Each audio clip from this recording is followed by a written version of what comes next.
Bismillahirrahmanirrahim. Assalamualaikum warahmatullahi wabarakatuh.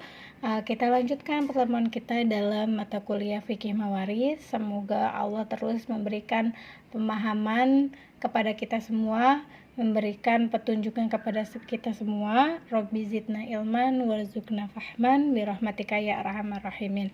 Semoga ilmu yang kita pelajari juga selalu menjadi ilmu yang bermanfaat dan memberikan keberkahan untuk kita semua.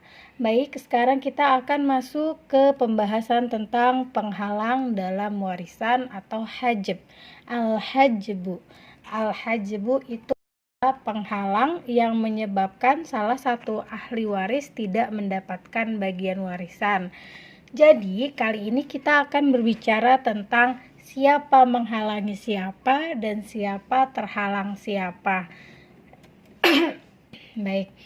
Kemudian sebagai berkata, banyak ulama yang berkata seperti ini, berfatwa, haram mengambil keputusan dalam bidang ilmu faraid, yaitu fikih mawaris dalam hal warisan dalam Islam, bagi yang tidak memahami al-hajab, bagi yang tidak memahami kaidah tentang siapa menghalangi siapa, siapa terhalang siapa. Kenapa? Sebab para ulama khawatir orang itu nantinya ketika berfatwa akan keliru, sehingga menyebabkan orang yang berhak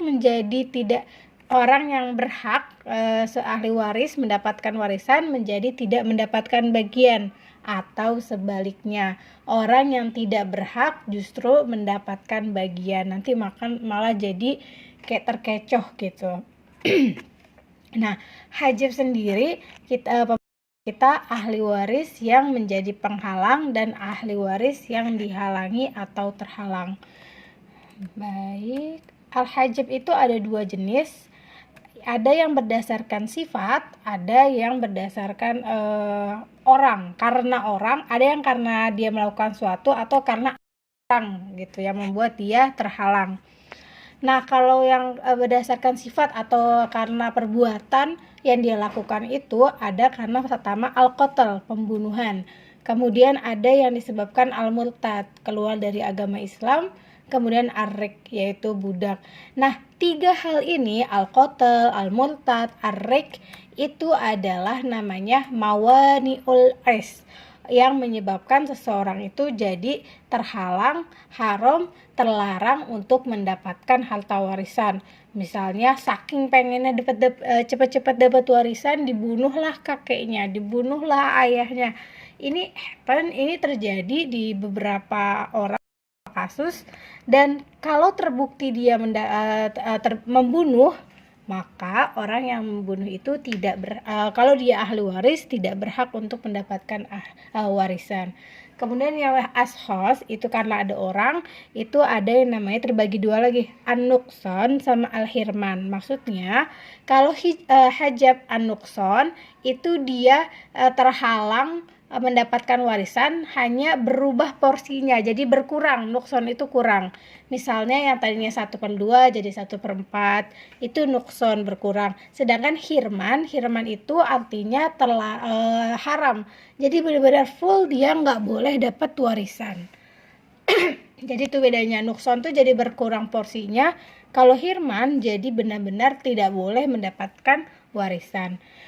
Hajbul hirman, terhalang sama sekali.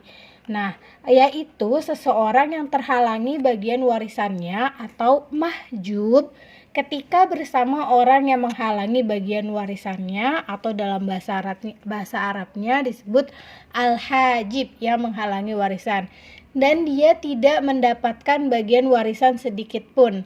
Dan hajab ini dapat mengenai semua ahli waris kecuali orang yang memiliki hubungan kekerabatan dengan si mayit tanpa wasilah, seperti ibu, bapak, anak perempuan, anak laki-laki, istri dan suami. Nah, jadi yang di highlight merah ini, yang di bold merah ini adalah orang-orang yang tidak bisa terkena hijab terhalang, yaitu ibu, bapak, anak perempuan, anak laki-laki, istri dan suami. Kemudian masih di hajab al-hirman, seseorang meninggal dunia meninggalkan ahli waris, bapak, ibunya bapak dari si mayit berarti nenek. Dalam kasus ini seluruh warisan diberikan kepada bapak sebagai asobah. Jadi bapaknya masih ada ya. Nenek dari bapak berarti si neneknya si mayit, berarti ibunya bapak ini menurut jumhur ulama tidak mendapat apa-apa. Kenapa? Karena terhalang oleh bapak. Itu jadi ahli waris yang terdekatnya itu masih ada sehingga menghalangi ahli waris yang agak jauh. Nah, ahli waris yang sama sekali tidak pernah terhalang secara hujub hirman. Kita ulangi, tadi udah kita sebut. Itu ada ibu, bapak, anak perempuan, anak laki-laki, istri, dan suami. Nah, para ahli waris dalam hajab hirman. Ahli waris yang bisa menghalangi tapi tidak bisa dihalangi. Jadi dia bisa menghalangi tapi tidak bisa dihalangi. Itu ada bapak, ibu, anak laki-laki, anak perempuan. Kemudian ahli waris yang bisa terhalang namun tidak bisa menghalangi. Dia bisa terhalang tapi tidak bisa menghalangi, yaitu saudara laki-laki dan saudara perempuan seibu. Jadi bisa terhalang tapi dia tidak punya kuasa hak untuk menghalangi ahli waris lainnya. Kemudian ahli waris yang tidak bisa menghalangi dan tidak bisa terhalang. Tidak bisa menghalangi, tidak bisa terhalang itu ada suami dan istri. Ahli waris yang bisa menghalangi dan bisa pula terhalang, yaitu sisanya selain yang kita sebutin tadi. Ini ada beberapa tabel kesimpulan tentang tabel penghalang dan yang dihalangi dalam bagian warisan kalangan laki-laki. Cucu laki-laki berarti dia terhalang oleh anak laki-laki. Kakek terhalang oleh ayahnya yang jalurnya lebih dekat pokoknya. Saudara kandung terhalang oleh anak laki-laki, cucu laki-laki, dan kakek. Saudara seayah terhalang oleh anak laki-laki, cucu laki-laki, kakek, saudara kandung, saudari kandung apabila berada dalam posisi asobah ma'al ghair. Saudara seibu terhalangnya oleh anak laki-laki, cucu laki-laki, anak perempuan, cucu perempuan, ayah, dan kakek. Anak saudara kandung terhalang oleh anak laki-laki, cucu laki-laki, kakek, saudara kandung, ayah, saudara seayah, saudari kandung, dan saudari seayah apabila keduanya berada pada keadaan asobah ma'al ghair. Anak saudara seayah terhalang oleh anak laki-laki, cucu laki-laki, ayah, kakek, saudara kandung, saudara seayah, saudari kandung, dan saudari seayah apabila keduanya berada pada keadaan asobah ma'al ghair. Dan anak saudara kandungnya juga bisa menghalangi anak saudara seayah.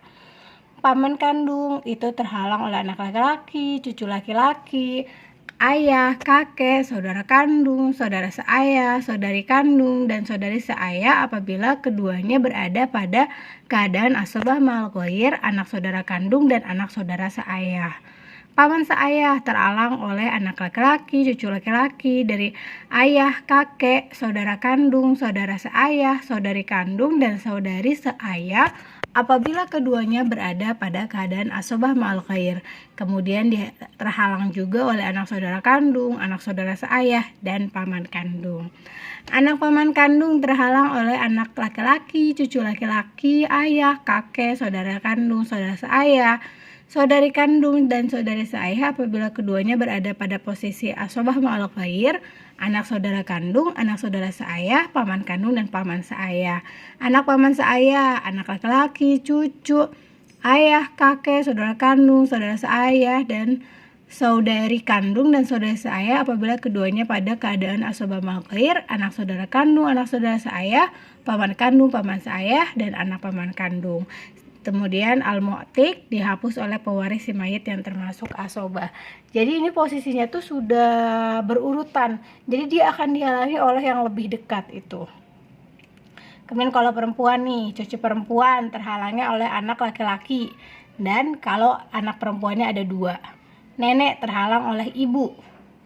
Nenek dari ayah terhalang oleh ibu. Nenek dari ibu terhalang oleh ibu. Saudari kandung terhalang oleh anak laki-laki, cucu laki-laki, ayah, kakek. Saudari seayah terhalang oleh anak laki-laki, cucu, ayah, kakek, saudara kandung, saudari kandung apabila ia berada dalam keadaan asobah ma'al ghair dan dihalangi oleh dua saudari kandung. Jika saudara seayah ini tidak bersama dengan saudaranya yang membawa berkah atau ahul mubarak namanya. Saudari seibu, anak laki-laki, cucu laki-laki dari anak laki-laki, anak perempuan, cucu perempuan, ayah dan kakek. Wanita yang membebaskan budak dihapus oleh pewaris si mayit yang termasuk asobah. Itu hajab hirman. Bisa dipahami, kemudian dihafal, tapi kita pahaminya dulu. Kalau yang terjauh itu ahli waris yang jalur pewarisannya lebih dekat akan menghalangi ahli waris yang jalurnya lebih jauh. Itu sebenarnya prinsipnya. Tadi kita membahas tentang hajab hirman. Jadi ketika ada seorang ahli waris, dia bisa saja terhalang sama sekali nggak dapat bagian warisan kalau ada ahli waris yang lebih kuat. Sekarang ada namanya hajbun nuqsan, terhalang berkurang. Jadi bukan mutlak dia tidak bisa mendapatkan porsi warisan, hanya saja bagiannya berkurang. Misalnya, seseorang yang terhalangi bagian warisannya ketika bersama orang yang menghalangi warisannya tetap mendapatkan bagiannya. Misalnya suami kalau nggak ada anak berarti dapat 1/2. Tapi suami kalau ada anak dapatnya 1/4. Ini mah contoh dari hajab an-nuqsan. Kemudian ini ada hajab al-hirman juga, terhalang sama sekali. Saya typo, nanti dibetulin. Ini maksudnya hajab an-nuqsan, terhalang sebagian. Suami terhalang hajab an-nuqsan dari 1/2 menjadi 1/4. Istri dari 1/4 jadi 1/8 misalnya. Ibu dari 1/3 jadi 1/6. Perempuan dari 1/2 jadi 1/6. Saudara perempuan sebapak terhalang dari 1/2 menjadi 1/6. Jadi terhalang, jadi berkurang porsi bagiannya. Oke, ini ada beberapa skema aja. Ada yang merahnya, misal ibn terhalang oleh ibnul ibn terhalang oleh ibn, jad terhalang oleh ab, asyakik terhalang oleh ibn, terhalang oleh ab, asyakik terhalang oleh ibnul ibn. Kemudian asyakik terhalang oleh jad juga. Ibnul ahlil ab terhalang oleh ibn, terhalang oleh ab, terhalang oleh ibnul ibn, terhalang oleh jad. Kemudian terhalang juga oleh asyakik. Ahli terhalang oleh ibn, terhalang ab, terhalang ibnul ibn, terhalang jad, terhalang kemudian ibnul asyakik terhalang al ahlil ab. Ahlil ab terhalang ibnul asyakik. Amsyakik terhalang oleh ibnul ahli ab. Amlil ab terhalang oleh amsyakik. Ibnul amsyakik terhalang oleh al amli ab. Ibnul amlil ab terhalang oleh ibnul am asyakik. Al mu'tik terhalang oleh semua nih yang di atas tadi.